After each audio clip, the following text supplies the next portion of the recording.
Oh God.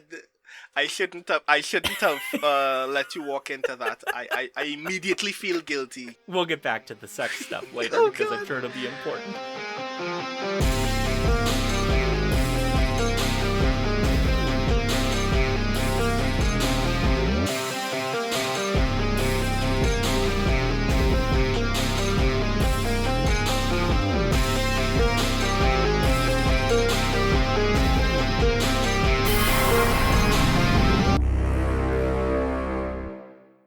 Welcome to the Skiffy and Fantasy shows at the movies. Waiter, there's mushroom in my antidepressants. Oh boy, you didn't think that was gonna happen. Nope, totally unexpected. Mad respect though that they did bring out that freaking evil ant zombie mushroom fungus thing, which is cool. Give them 5 points. Yes, 5 points. Yes. I'm Sean. I'm Brandon. And on today's show, we will discuss Das Privileg, die Auserwählten, or The Privilege in English, a 2022 German film directed by Felix Fuchsteiner and Katharina Schroeder, written by Fuchsteiner and Schroeder, Sebastian Niemann and Eckhard Vollmar, and starring Max Schimmelpfennig, Lisa Risom Olsen, and Karolina Hartek. And credit here goes to Cora Buellert for helping me with pronunciations. I did okay, I think. I still could practice more. You can find Cora at corabuellert.com. That is Buhlert. And do please check out Cora's work. Cora is fantastic. And thank you so much, Cora, for the last minute help on this. I really appreciate it. Thank you very much. Being able to pronounce things is always valuable. But before we get into more of Das Privileg and other things, a reminder to all of you listening that we want to hear from you. Please share your comments with us about this and past episodes at skiffyandfanty.com/listener suggestions. We're still hoping to put together a listener mailbag episode with your thoughts, questions, topic suggestions, and more. So, anytime you want to let us know what your thoughts are, we would love to hear them. So please, send us stuff in the thing. Yeah, do it. Or, I don't know, something bad will probably happen. I mean, you never know. If you send us the thing, you may be preventing catastrophe. So. You never know. So, we gotta get to what this movie is about. Okay, so The Privilege, or Das Privileg, die Auserwählten, in English, is The Privilege. In German, it is roughly translated to The Privilege of the Chosen. That will be important for later.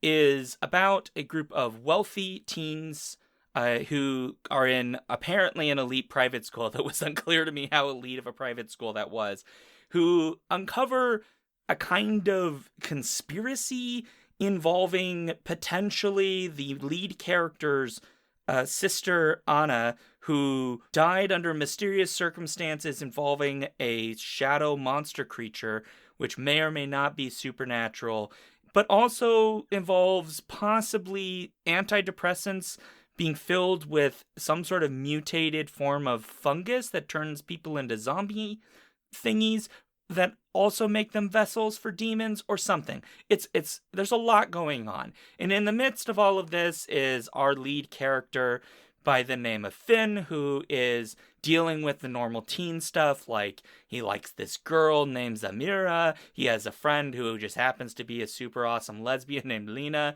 and dealing with his parents acting strange, his twin sister acting strange, and starting to realize that the things happening around him are not as they should be. But more importantly, starting to realize that he may not, in fact not be as mentally unstable as the beginning of this movie seems to suggest, where he experienced a very traumatic moment with his other sister, Anna, who passed away under very dark and horrific circumstances, and he is dealing with dreams, etc. That's kind of the basic brunt of it. Now, everything I just said is going to get real confusing when we start talking about this movie, because what you may have just heard won't tell you what this movie is actually about, because this movie doesn't know what it is actually about. And that's where we're going to get into this. I will just say that if you have seen The Faculty, you have already basically seen this movie. Well, you've seen half of this movie. You've seen half of this movie. If you've seen Insidious, you've seen the other half. Yeah. So imagine Insidious and The Faculty got together, but you don't have tweaker Josh Josh Hartnett. Oh God! Which... It's been so long since I've seen The Faculty, and yet every time someone says a thing about it, like a vision of it just becomes very clear in my brain. It's bonkers. That movie, I love it. But yeah, this is kind of like that, but merging a lot of other stuff, and it makes for an interesting but honestly bewildering movie, which may explain some of the reviews. So I will throw it to you because I've just spoken a bunch, but take us to the first thing. What is it you want to start with about this movie, Brandon? God, there are so many places to start. A place that I think matters to me, because it matters to the beginning of the movie, and there's a lot of... it's probably Finn's only real, like, character struggle, because wanting to be with a girl is not... It is a goal, but it's not the thing that he is struggling with as a character. The thing that he's struggling with as a character is he knows very clearly that he has experienced a thing in his youth and feels like people don't believe that that experience is genuine. And that manifests in the movie in a certain way. So the beginning of the movie, very young Finn and his sister Anna, who is much older before she passed, are at home while the parents are out or doing a thing. Finn is playing a generic fighting game that somehow looks like Mortal Kombat but sounds like Street Fighter. But I guess that's what you have to do for a movie to not have to pay a game studio out of their budget. But while playing this video game, he hears screaming in the house. He goes to find Anna, and Anna is bleeding, terribly traumatized, has a bloody knife in her hand, and eventually asks him to get in the car outside, and they're going to leave because something is in the house that is attacking Anna, and they need to get out of this house immediately. And he sees this, like, smoke, sand, monster thingy. Yeah. And they run out of the house, they get in the car, they drive down to the abandoned stretch of highway. It's a dam. Right. And they get out of the car and are preparing to stand over the edge. And then Finn, who has no idea why any of this is happening, is just following his older sister's lead at this point. Holding the bloody knife that she's apparently used to cut her own mouth. That'll be important later. Yeah. After she has threatened to cut his mouth, but not explained why, driven him to this dam, asked him to stand on the edge of this dam, and is now asking him to jump with her so they can fall to their doom. And he's like, nah, let's not do that, in fact. Let's do anything but that. And in the process of that struggle, he accidentally kicks her off the dam and she falls to her death. Is it accidental? He kicks her straight in the face. I feel like... It's weird, right? Because the acting is not very ideal. But I feel like the thing that they were going for atmospherically was obviously they are struggling in this moment simply because Finn doesn't want to die, but he doesn't want to kill her either. It just kind of manifests in the scene as you have just kicked your sister square in the nose. There is no way that that is an accident. But anyway, she falls, she dies, he's very traumatized about it. Yeah, the first, 10 minutes of the movie is this. Yeah, and then we fast forward to teenage Finn, who is being told, hey, that smoke monster thingy didn't happen. That's just a manifestation of your own trauma. But that doesn't explain why they got in the car, or why she was bleeding. Nobody answers that question for Finn. Finn just kind of accepts it. And I'm like, at this point, this doctor is a bad guy, right? Because that's not cool. Yeah.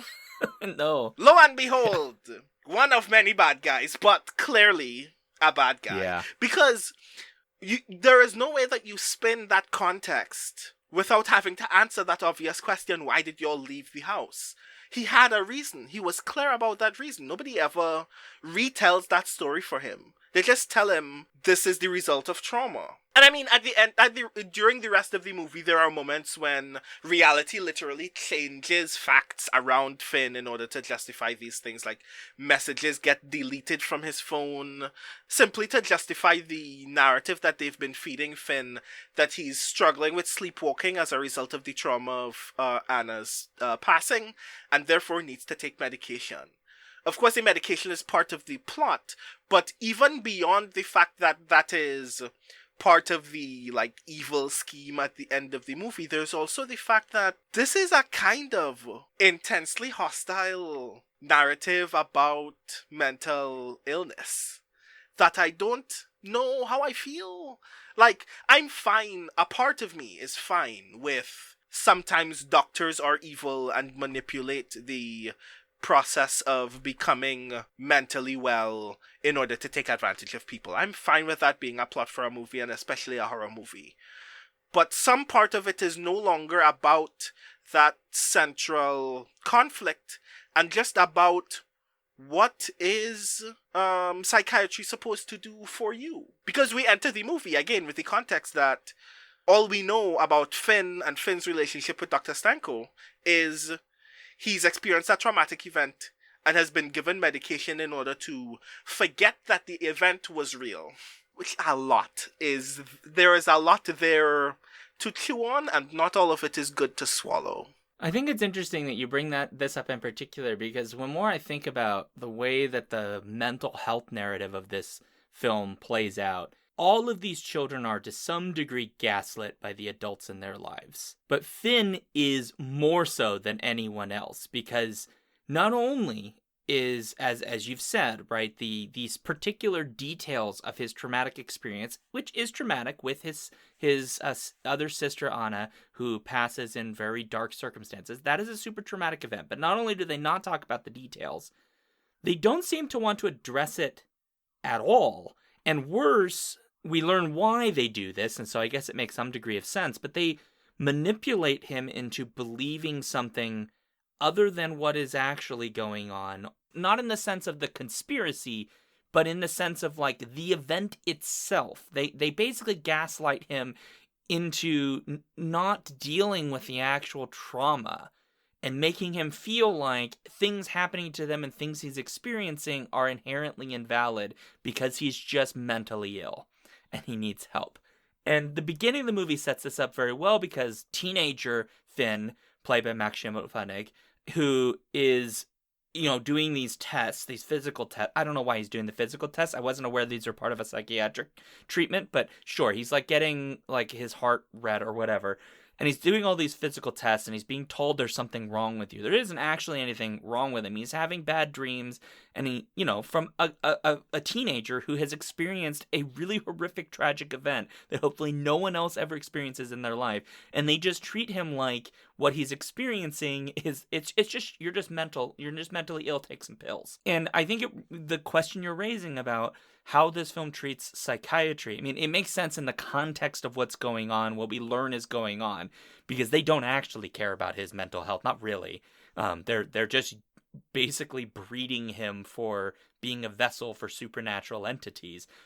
But the way that the film proceeds through that is to treat mental illness as this entity that is affecting the main characters, but is to be treated not as a thing that we actually treat, that we help someone be able to cope and deal with the symptoms he's experiencing, right? Some of the symptoms he's experiencing are pretty substantial mental health stuff. He's losing senses of time. He's having terrible visions and nightmares, and all of these things are happening.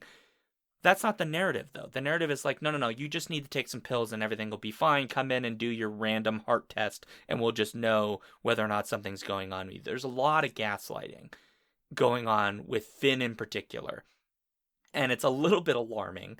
I also just want to note here that when I said the stars of this movie, I realized that I think those are the people that are at the very beginning of the movie. I have not mentioned the actress who plays Lena, who is Leah Van Aken, and who plays Zamira, who is Tien Murray, I believe.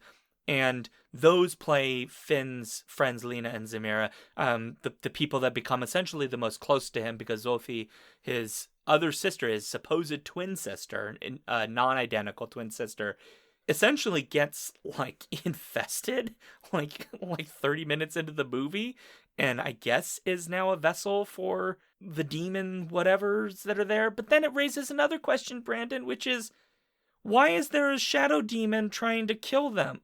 What is happening? So we get to, like, the big thing, right? The thing that a lot of other people have already commented about in reviews and such, which is, this movie wants to be two things at once. Or three or four. And is very bad at qualifying how those two things come together. Right? And what kind of sucks is, one of those things is a thing that I really like. So, on the one hand, there is this demon thing. Demon possession. Yeah, I get it. It's a horror movie. Sometimes horror movies just have demons. It's a very easy horror movie to write.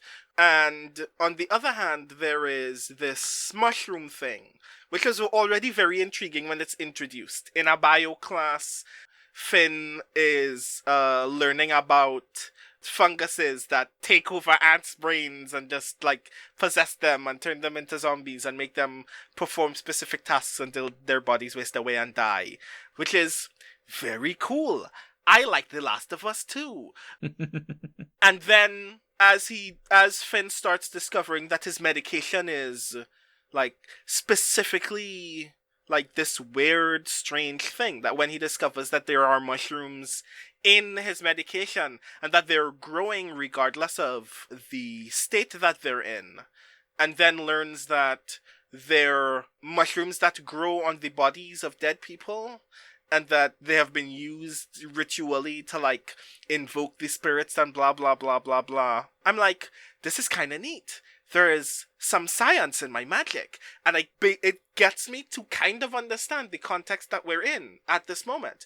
But then, this big plot hole just kind of opens in the story like a chasm. If the mushroom has the ability to simultaneously allow people to become ideal vessels for this demon thingy, and witness the demon space in this kind of, like, shamanic sense, isn't it kind of interesting to talk more about why Finn is the only person out of his circle of friends who gets to see any of these things?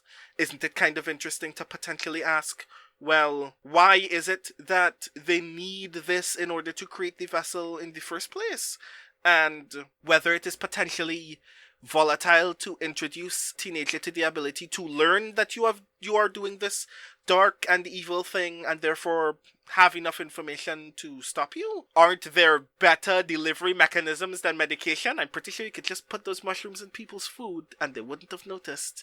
But they put them in antidepressants, and I think this is important because part of the conspiracy is, I guess, that they are releasing this new antidepressant that has fewer side effects and is better for you, but in it is this fungus. So presumably they're trying to get even more people, which I guess suggests that they also want to infect more people with demon souls. Yeah, but like, they don't why? Explain that. Like, yeah, is that the goal? Are they trying to take over the world with demons? But then, like, okay, so is the demon that's running around scaring everyone and, like, murdering them?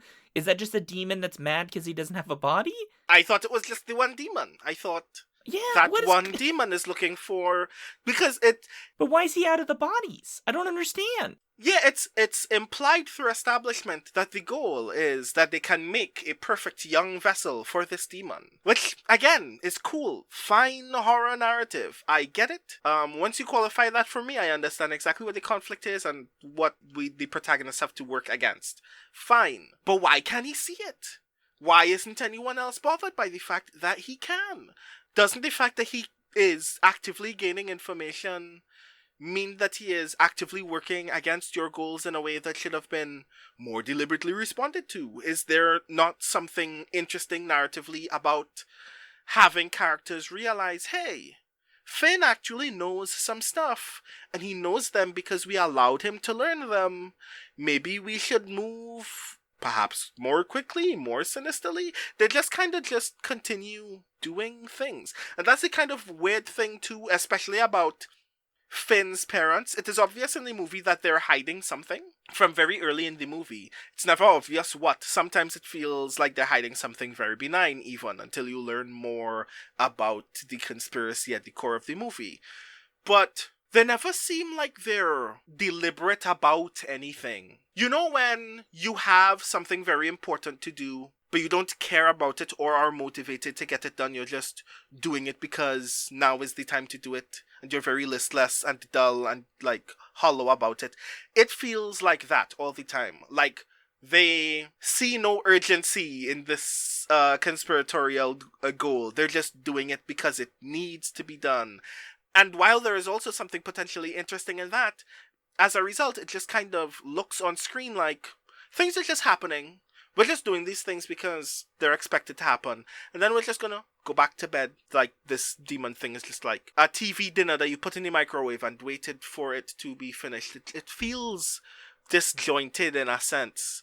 Yeah. That kind of robbed me of the urgency of, oh, a thing is happening. Because this kind of conspiratorial background movement happens in a lot of horror films and television shows already. Like, the faculty has this, because once some of the teachers get infected, what they start doing is trying to get more of the school infected, and then from there jumping to the town and getting more and more people. But there is a sense in that movie that things are moving. Yeah, and that people are deliberate about their actions because they care about that goal. Right, and I'm glad you brought up this sense of urgency, because on the one hand, I think what the film is trying to do, this may be a thing that I don't fully understand because I'm not German and I don't live in Germany, but there is a bit more of in certain cultures within Western Europe in particular, there is, my understanding is there is a little bit more of like a leniency with the way that people treat their teenagers, right? They don't have the sexual hangups that people in the US do in particular. I can't speak to Trinidad. I don't know what it's like there, but here, right, we're very puritanical, right? Like, kids having sex is like, oh, that's like uncomfortable. We're not comfortable having those conversations. But here, that's a conversation where, like, at one point, they know their kids are going to bone. They know they're going to go out and they're going to do the nasty.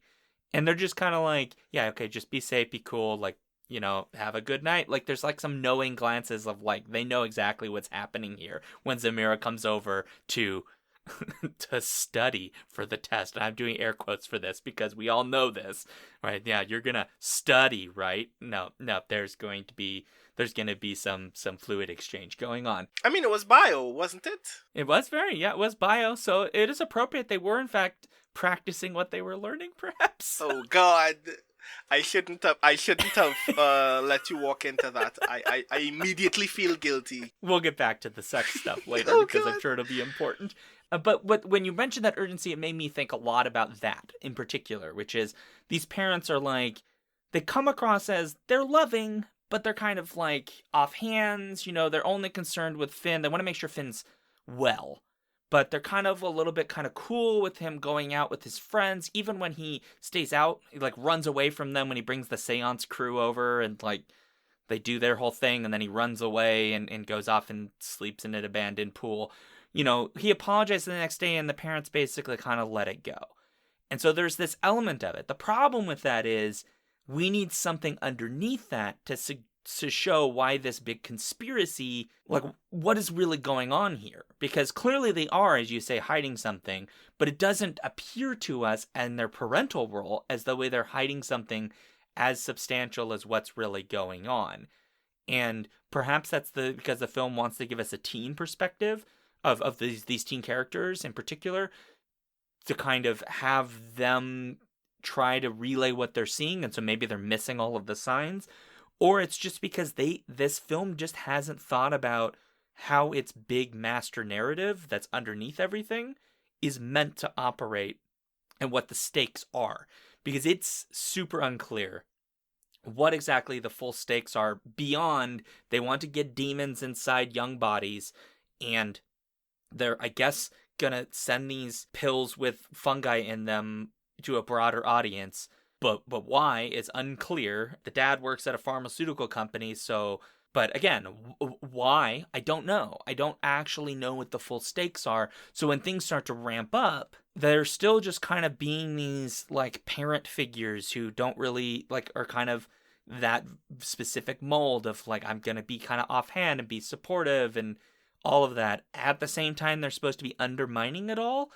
This gets to the title, right? Which in English is just the privilege, and I think that that's a mistake. They should not have called it the privilege in English, because in German, as I said before, it's the privilege of the chosen. And there's a line at the end of the movie when it's all revealed, which is that these kids have been adopted, and these adults are all, I guess, infested with a demon spirit or whatever, and they've intentionally taken these kids and raised them in incredibly privileged circumstances to provide them, we have to assume, a very, very, very good life, where they have everything given to them, but when they hit 18, they get the roof of their mouth cut open and a demon goes inside there. The fungi are somehow involved, but it's unclear why. That is meant to be very traumatic because of Finn's relationship with his grandfather, who he very much loves and adores, and who seems to adore him, but who is infested with a demon, and so, like, he's gonna put his demon in there. Also, let me just say, that was having Grandpa climb on top of you like that in his underoos. Not a very fun experience, I imagine. It's just the stakes are unclear once we get to that point. Like, why? What is it they just, are they just transporting between bodies? Is it the same demon or is it different demons? Then why is that one demon outside the body? Like, what's his deal? Is he just trying to get in on the party and nobody invited him into the secret cult inside the wall? Like, I don't know. And it's kind of frustrating because I think the movie has a core that is great, but when it ramps up the tension and that urgency isn't there to get us from point A to point B. So I'm particularly pleased that you mentioned the title, because it gets to two things that were bugging me a lot. One of which, like the least obvious of which is, this is a very atmospheric movie, and that's the thing that I like about it. Like, even, like, all of these critiques notwithstanding, it is a heavily atmospheric movie, and I kind of dig that. It's just not very obvious what that atmosphere's goal is. Like, for one thing, it's very striking that the movie has very few jump scares for its tone, because you kind of imagine every other moment is a thing happening, because Finn is surrounded by all of these people who's, like, genuinely not only manipulating his circumstances in order to have control over his body, but literally manipulating his awareness of reality. And you'd imagine that the gaslighting and his own hallucinations would combine in such a way that that would be more noteworthy, but they actually use it very sparingly, and kind of two minds about that. But two, the more obvious thing about that is, this movie does not have rich people in it. It has people who say that they're rich and say that they live in circumstances that are obviously empowered by wealth and privilege, but they don't act like rich people. You don't see them do rich people things. The school doesn't obviously appear to you as if it's established to be a wealthy elite school.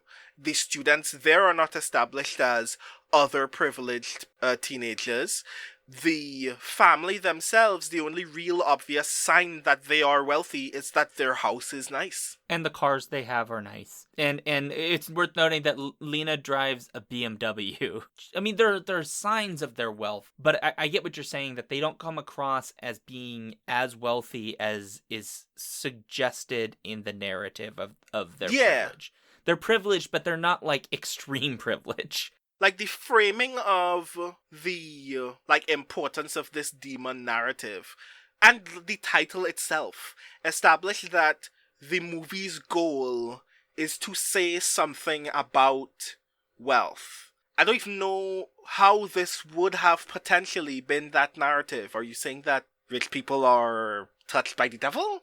Are you saying that one only becomes rich by wanting to be touched by the devil? Are you saying that a teenager's relationship to wealth and status is uniquely shaped by a kind of hostility that is bred into them by their parents? There are nuggets of interesting questions to be gleaned from that kind of observation, and that is, like, the beauty of horror, taking an obviously hostile thing about the real world and sprinkling some extremes on it in order to use that as a lens to truly interrogate that thing. And I would have liked for that to be the thing. I would like to have watched a movie where the goal is, this movie is an exaggerated lens upon which to examine what a teenager's place in this kind of observation of wealth and status is. But because nobody is behaving in obviously wealthy ways, and the narrative is just, well, this demon just wants a host, we don't really learn anything about wealth. It's just a demon story. If you told me they were not rich, the movie would be the same. It's an interesting point, because you're not wrong. I mean, maybe it's just like German wealthy people are different. I want to feel that that's not the case, because I feel like the ultra wealthy tend to be very similar in a lot of striking ways, even if they are different. But the film doesn't seem to want to really deal with what wealth has to do with this in the way that you're saying, that if you take the wealth out and you just make them solidly middle class, where they're not suffering, they're not without, comforts, but they're not, they don't have like magic buttons and BMWs, but they're living comfortable lives. The narrative's exactly the same. Yeah. That their wealthy status, the degrees of their wealth, is not a necessary precursor to this question of the demons. And even still, all of that and the title of this movie really only is relevant in one moment in the entire film, when they mention exactly why they let them live in very comfortable, wealthy existence. This is all just because I guess they're like ethical demon possessors, because they want these children to live good lives up until the moment they have a traumatic infestation of demon. Free range possession. Yeah, but then okay, let's have a serious conversation about what that tells us about wealth. Yeah. And it doesn't seem interested in that, in part because I think the film wants to be many different things at once. I think the most interesting stuff to me in this is the psychological thriller angle, which is primarily through Finn, who is not in fact losing his mind, but is being led to believe he is losing his mind. That's interesting, and kind of gets dropped once they realize he's not losing his mind. But, there's that. And I think the demon possession thing is compelling, even if it is familiar. But beyond that, it then wants to be all these other things. It wants to be a high school drama. It wants to be, it wants to be a science fiction horror thriller. It wants to have multiple angles on the demon thing.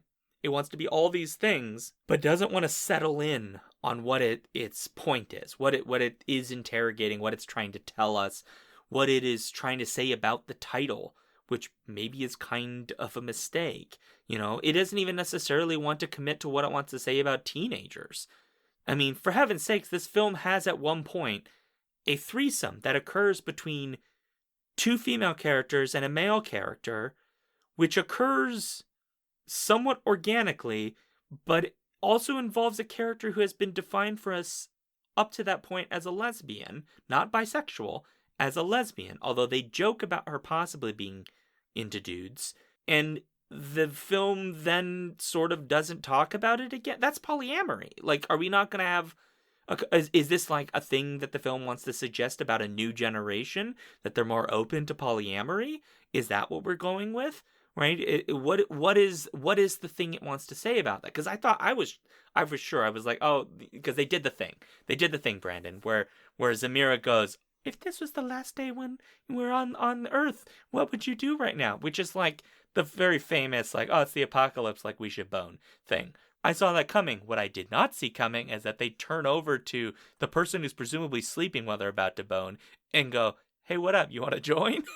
And she goes, yeah, I'm in. Let's go. And then it's like passionate, huggy, kissy time with, Zamira in, I guess, a form of a white Oreo. Like, it just, this whole thing happens and the movie just kind of says, okay, that's it. Like, we don't need to talk about that anymore.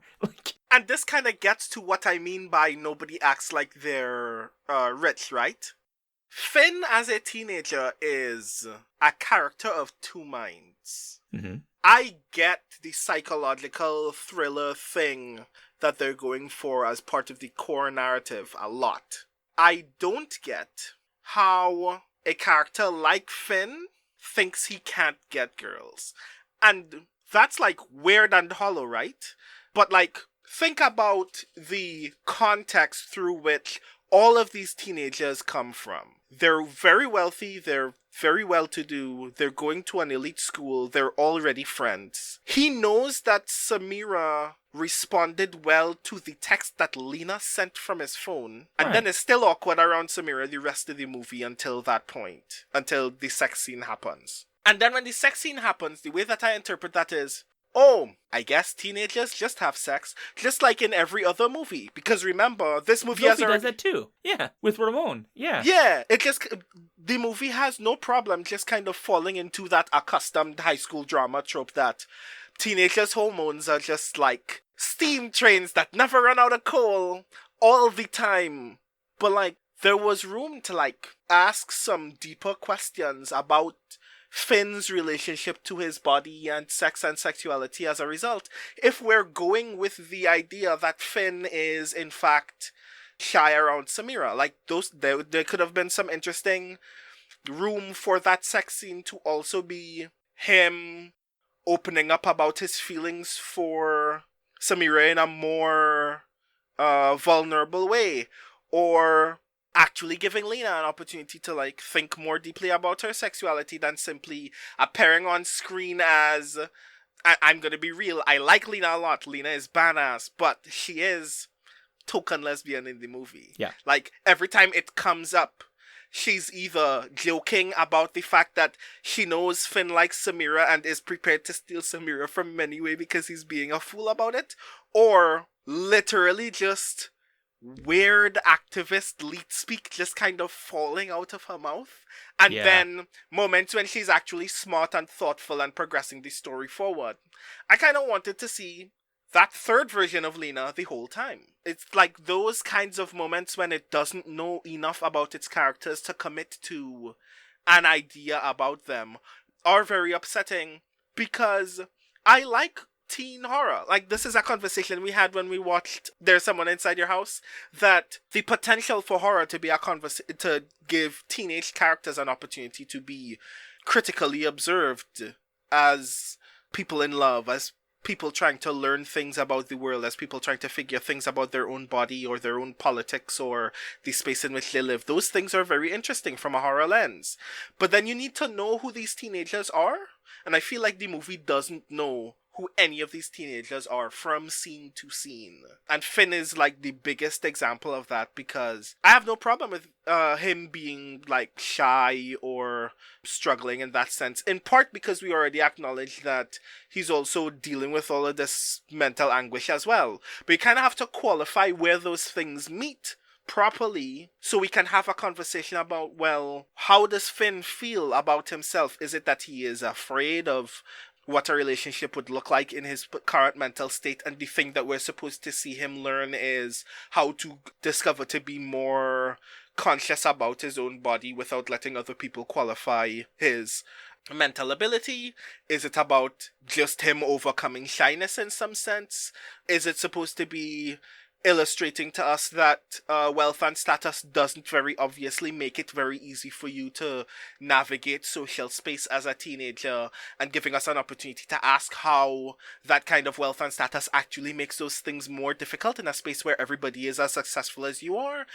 Did I answer one of those questions? I would have liked an answer to one of those questions. It just kind of doesn't care. So all of these characters just feel like caricatures of themselves from scene to scene until action takes place. I'm glad you say that. The caricatures thing, I think, is really, really important. That a lot of the characters seem to fit a specific mold within the story. Lena especially. Because as you'd mentioned, right, Lena is kind of our token lesbian feminist character. She's the hoorah hardcore lesbian. She's got the pink hair, which is fantastic. There's a moment that didn't make sense to me, because so there's this character of Leander who is in this as well, who is sort of friends with our main cast of characters, but also is positioned as a rival, I guess. He hits on Zamira, which I think is meant to suggest that's why Finn's somewhat uncomfortable with the film, never really deals with it. But then he also like says things to Lena about like lesbians aren't allowed at his abandoned pool party. The problem is that the way it's said and the way it's presented is as a joke. Yeah. He literally has his arms around their shoulders. He's telling them, "You're not invited to my party," with a smile on his face. Like, he doesn't feel like a bully. He doesn't, but I think the film wants to position him as one because there's a later confrontation with Finn where he confronts Finn because Finn Ramin dies, is murdered horribly. Mm-hmm.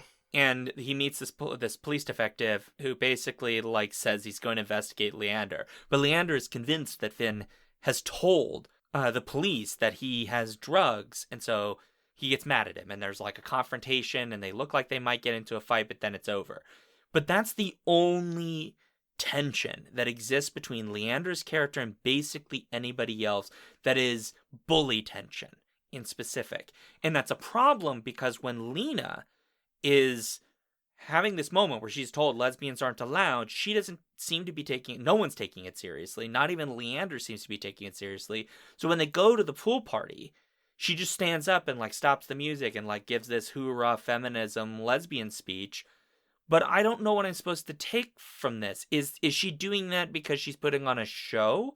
Not because she actually thinks anyone at this party doesn't accept her as a lesbian or whatever, but just because she's kind of feeling like she wants to be the life of the party? Or is it meant to be a thing of it's a middle finger to Leander's casual bigotry? I don't know. And then when later on, this is where I think the film makes a mistake. I like the idea of having a polyamorous relationship in a movie because I don't see them that almost ever. Certainly not ones presented that are in a broadly positive light as I think this film presents it.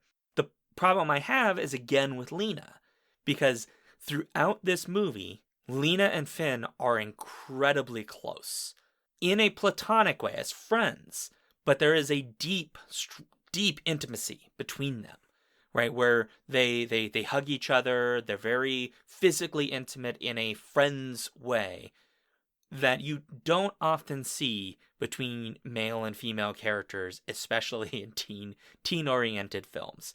Because the implication is always, oh, well, they're friends, so they are going to bone. Or she is in some way viewed sexually for the male character and not just as a friend. I liked that he was friends with this person who he didn't view as a sex object. He didn't just look at her as, well, I can't have her, that's why I'm friends with her. He's just friends with her because she's cool. Mm-hmm. And is his friend and cares about him, and he cares about her, and that's presented to us very beautifully. And then that all goes out the door when Zamira's like, yeah, do you want to be in a threesome with me and Finn? And she's just like, yeah, okay, fine. And then it doesn't make sense. Why are we doing this? Why are we disrupting that friendship to make it now suddenly a sexual friendship when there's no indication that that's what that would have become in the first place, especially since she has been defining herself to us repeatedly throughout this damn movie as a lesbian. Not bisexual, a lesbian. Do you want me to make it worse for you? Oh, go for it. It makes sense if the story views Lena's lesbian identity as just a qualifier for how much she likes sex. That she's only in that scene in the first place because the only thing that they imagined about her level of intimacy is she likes Samira enough to just be willing to have sex with Samira regardless of the consequences because she's a lesbian, so of course she wants to have sex. And of course because she's a teenager, so of course she wants to have sex. But the implication is that she's then also having sex with Finn. Because there's nothing in that sex scene that suggests that she's only involved with the Samira part. Because there's a point where both Zamira and Lena are intimately going over Finn's body together. And that's when the scene cuts out. And you can imagine what comes after that, I guess. It's like an inconsistent character note, and it's a little bit frustrating because they could still have this polyamory, but just having another female character. Yeah. And it's there are so many facets of what would make that interesting. It could be an observation of polyamory. It could be an observation about even outside of an obvious genuine romantic tension between any of these characters. Could just be an observation about how they, or even just how Lena views sex as an act first and foremost. But it doesn't establish any of those things because it doesn't care about any of those things. Right. So ultimately, teenagers are having sex because they're teenagers, so of course sex must happen. And that's the hollow thing about it. It's the same kind of critique we'd have of any other kind of media. Are we saying that the only reason we rewrite teenagers in media is because we think that their hormones are immortal? It's kind of weird and dumb.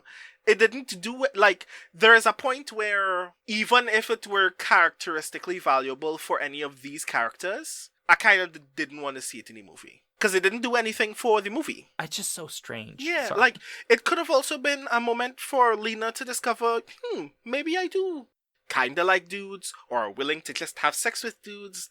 Like, all of those things, there are things that are still valuable in our conversation, in our observation about sexuality that would be meaningful in that moment. But you have to establish it. It can't just happen, because then you haven't answered the question. You've just shown people having sex. I mean, this is a good point, because you could...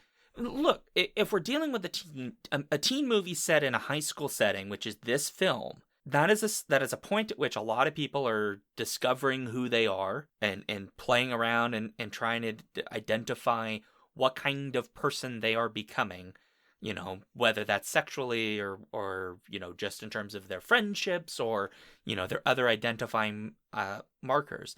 And you could have a film that actually has these characters exploring who they are. Maybe Lena is not actually a lesbian, and her and Finn, because they're so close, have talked about this, but she's uncomfortable sharing that outside because she doesn't want people to misunderstand, because that is a thing we know in the LGBTQIA plus community, which is that bisexual people are frequently misunderstood, even by other people within the letter scheme, right? And that could be a thing you could explore and have that be part of their characterization, and then have that be contrasted to all of the adults in their lives are people who we learn cannot be trusted in any way because they're all possessed by demons, right? But this new family, this family of people who are intimately linked into your life in ways where you've shared parts of yourself that you don't share with anybody else, those people become your new family and become the new support structure that it defines your life.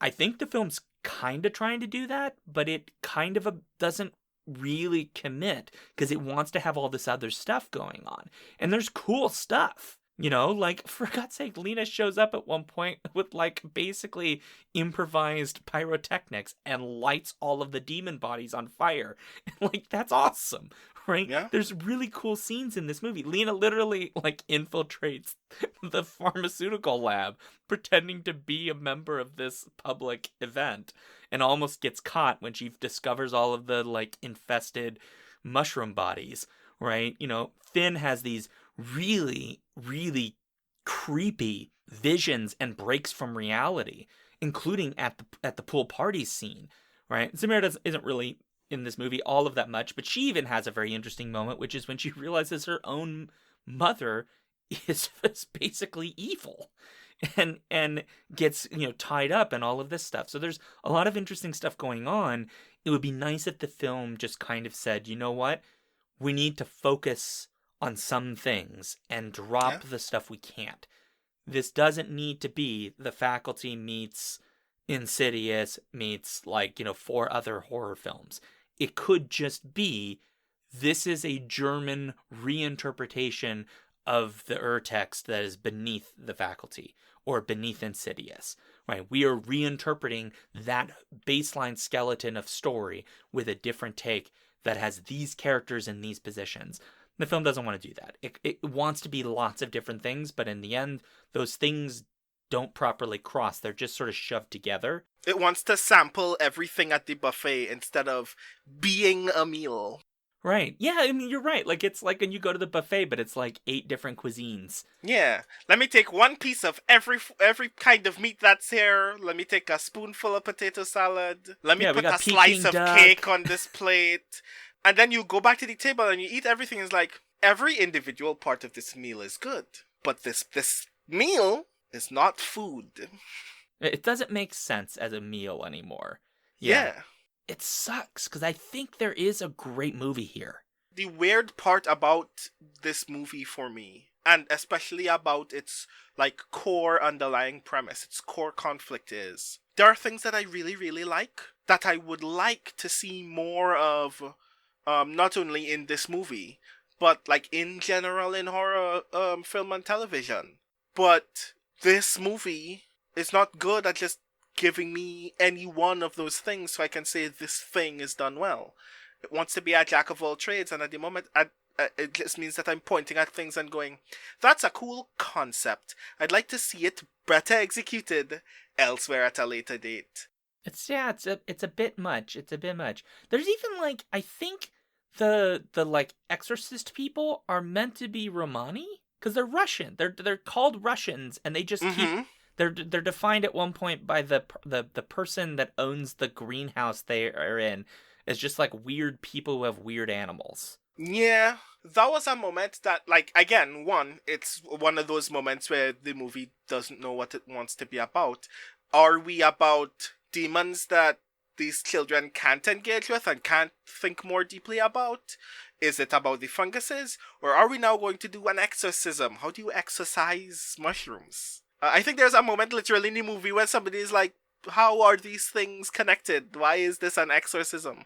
Yeah. But also, like, a part of me was like, because you are not properly establishing how I'm supposed to feel about Finn's relationship to these people or their relationship to this conflict, I am not sure if we're supposed to think that this is funny or not, and just thinking about that makes the scene very icky. I mean, I imagine there's probably some criticism to make here, and I don't know enough about portrayals of Romani people, or that culture in particular, in any cinema, let alone German cinema. So if that's something that someone knows something about and can confirm that that's what they're meant to be in this movie, I'd appreciate if you could maybe throw up a comment to us. It would be helpful. It's a thing that I don't feel qualified to speak about, but it did feel a little bit weird to me. Yeah. So we want to get some final thoughts, and if you like, you may grade. I will grade, but you don't have to. So these are my final thoughts. I will just state it like this. I think everyone should watch this movie, even though I'm pretty sure most people won't enjoy it. Because I think that everyone will enjoy a thing, and I think that when you see the thing that you enjoy, that will give you a very good sense about what kind of horror movies you want to pursue, what sense of horror thing you want to pursue in the future. Because this really does feel like a sampling plate of horror in a way that is bad for it as a thorough story, but good as an opportunity to discover what kind of horror movies do you want to enjoy. Because I still feel very strongly about individual atmospheres, individual framings, individual nuggets of exposition that I just wish the movie would commit to. Because the movie doesn't commit to those things, it feels like a D to me.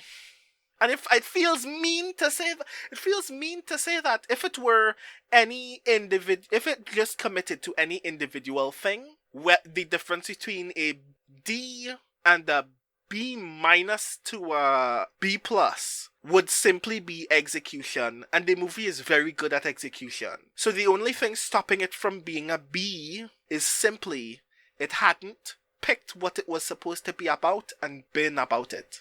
Wow. I think that's fair, Brandon. I think I would define this film as a bit of a mess. And unfortunately so, because I think there is an interesting story to tell here.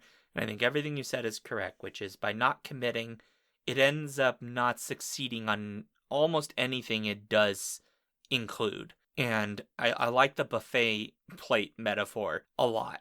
Which is, I can enjoy a buffet just fine, but when I watch a movie, I want there to be some core meal. I want the plate to have a core to it that makes some sort of sense, right? I don't just want, 18 different treatments of duck. Yeah. Because I like duck. Well, I don't really like duck. I don't eat cute animals. Let's go with chicken. 18 different types of chicken on a plate.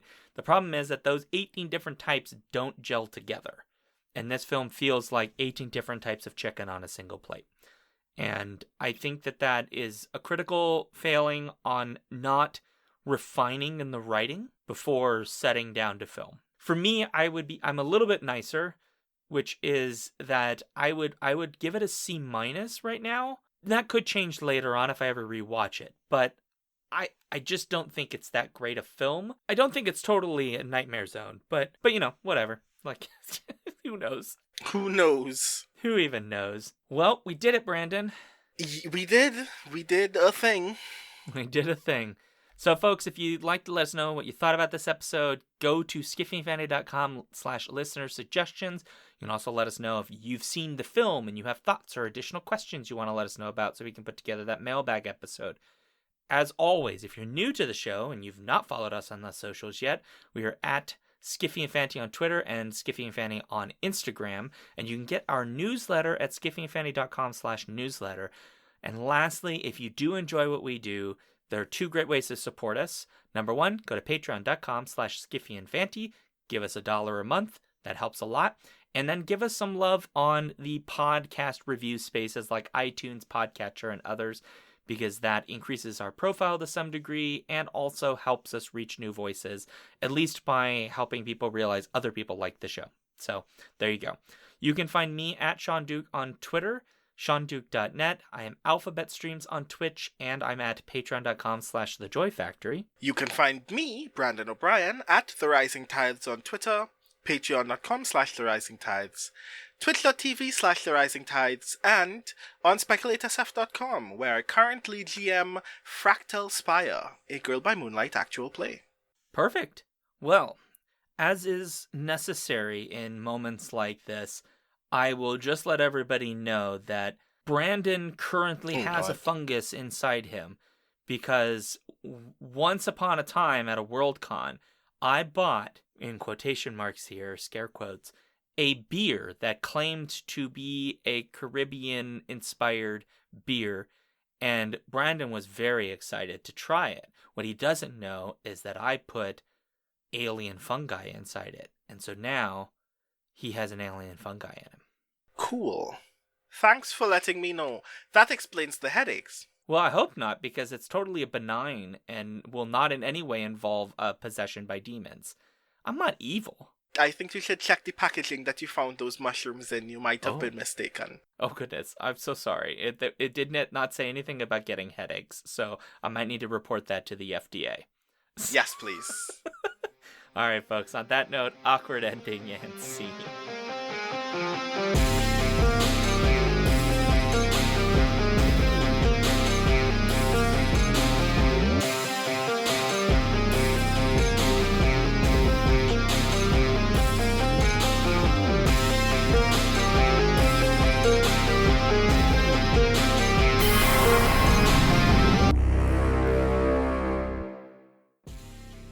If you want to support this show, you can go to patreon.com/skiffyandfanty or skiffyandfanty.com, our website, where you can get access to all of our fancy things.